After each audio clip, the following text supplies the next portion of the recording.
Hi everybody, this is Sam B, 1951, and I'm back. I know it's been a while, but today I'm going to show you how I thin a wig. This is a wig that I'm not particularly fond of. As you can see, it's really puffy. I've cut it before, but it's still a little too thick for me. And if you notice, I've got the paddle brush right here. And as I try to get the tangles and the snarls out, it's still going to fluff up quite a bit. So basically what I do is go ahead and I'll put it on the wig head and I'll brush it out, taking out all the tangles and the snarls. And we'll work from there. After that, I'll take a little spray bottle, and I will, of course the spray bottle's not working, that figures. Take a little spray bottle. I'll try not to spray the camera lens. My husband will kill me. And spray it just a little bit. I've got a wide tooth comb, and I'll just work that water through a little bit just to moisten it. You don't want it dripping wet, just enough to keep the little edges down. Okay, just to see what you're working with. Now I'll show you how I pin it up and do it in layers. This particular wig is done in layers, obviously, on a weft, but they're not thick wefts. As you can see by the wig, it's got some spaces here. And that is not anything that I cut out. That's just the way it is. This is a human hair wig. But because of the curliness and the texture, it tended to poof out. So what I've basically done is run along a weft line. And I don't do it individually because it'll thin it too much. Run along the weft line, and then I've taken and pinned it up against itself so that there won't be anything extra in the way. You want to cut too thick.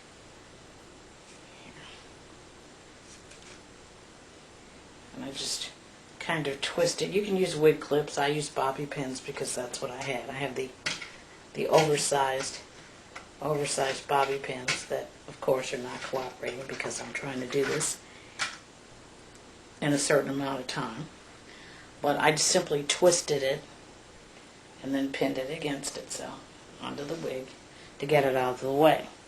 Okay, what you'll need to get from the beauty supply store is a pair of thinning shears. They look like this. Let me get this back. They look like this. They just look like scissors.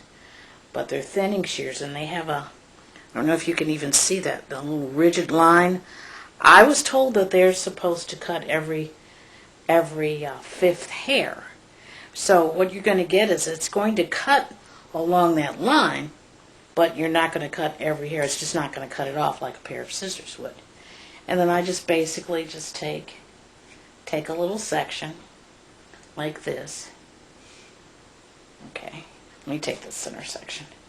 Take a center section like this, and I just take it and just snip a couple times. After doing that, you can take your comb and see it takes out the hair, but it also leaves what you didn't cut. Now, I have chopped on this wig because I don't really care for it quite a bit, but you get the idea. And you just go around. I would take every few sections, since this is a thinner wig, I would take every few sections and just go around, and maybe about an inch of hair, which is probably about the first section of your finger, maybe an inch and a half. You can measure it like that and just pull it out. Okay, pull it out, and then just take your thinning shears and just, I do it twice just because I do a couple of rows at a time. You could do it once, but just like that. Once might be enough. If it's not thin enough, then do it again. It's always easier to do it twice. See? And it just comes out. You know, you want to keep the hair a little bit moist so that you don't get the frizzies. And just keep cutting all the way around until you get the thickness or the thinness that you want.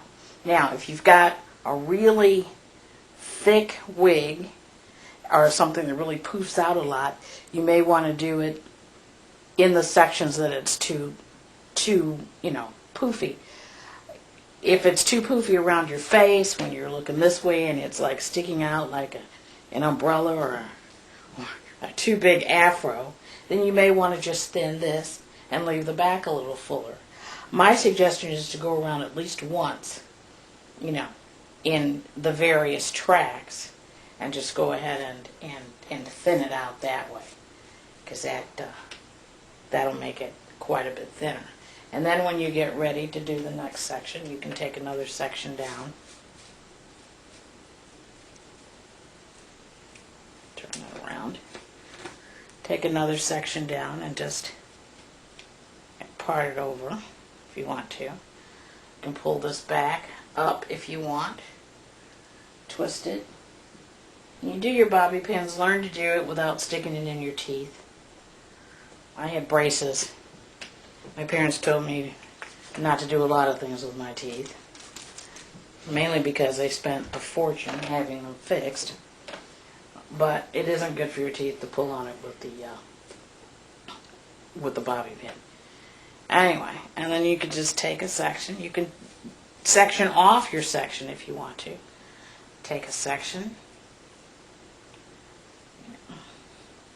I will probably recut this wig into some sort of style. It was a lot longer and a lot bushier, but that wasn't exactly, I'm going to thin this even more. That wasn't exactly what I wanted, and I'm still playing with this thing. I got it at a local beauty supply store. I don't know what brand it is. It isn't a color 1B. I don't wear a lot of 1B anymore now that I'm older, because the darker your hair is when you're older, the older it makes you look. You young gals can do that, but us old cougars have to have all the help we can get. I can say that because I am 58 years old. Anyway, I should use the comb for that.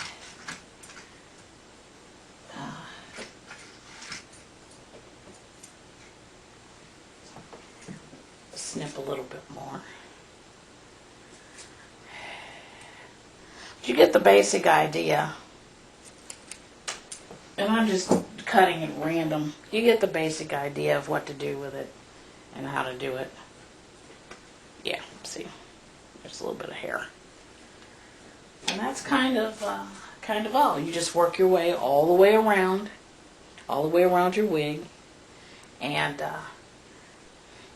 don't do it too thin the first time. Just do a little bit. If you need to do it over, that's fine. Don't ever get in a rush when you're trying to fix your hair, because not only will you ruin the look, but you'll also end up wasting money when you really didn't want to cut maybe as much as you thought you did. Do a little at a time. It's always nice to do just a little at a time. Okay?